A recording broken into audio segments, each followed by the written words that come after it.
ভারতের মহারাষ্ট্রে একটি চার্টার্ড উড়োজাহাজ বিধ্বস্ত হয়ে রাজ্যটির উপমুখ্যমন্ত্রী এবং ন্যাশনালিস্ট কংগ্রেস পার্টি এনসিপির প্রধান অজিত পাওয়ার নিহত হয়েছেন। বুধবার সকালে ঘটে এই মর্মান্তিক দুর্ঘটনা।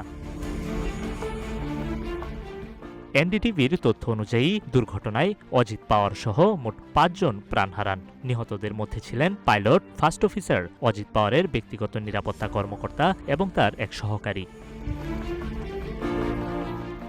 ভারতীয় বার্তা সংস্থা এএনআই জানায়, বরামতি বিমানবন্দরে জরুরি অবতরণের সময় রানওয়ের কাছে উড়োজাহাজটি বিধ্বস্ত হয়।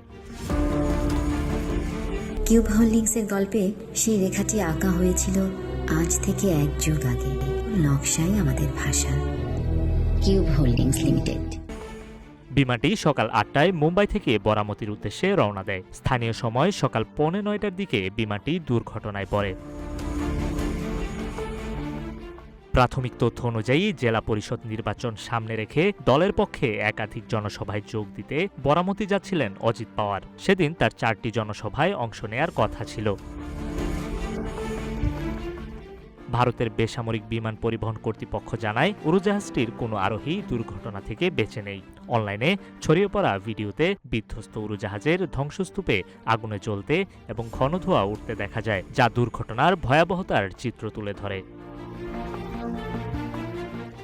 ৬৬ বছর বয়সী অজিত পাওয়ার এনসিপির প্রতিষ্ঠাতা শারদ পাওয়ারের ভাইপো। ২০২৩ সালে তার নেতৃত্বে এনসিপিতে বড় ধরনের ভাঙন ঘটে এবং পরে বিজেপি নেতৃত্বাধীন এনডিএ জোটের সঙ্গে যুক্ত হয়ে তিনি মহারাষ্ট্রের উপমুখ্যমন্ত্রী হন।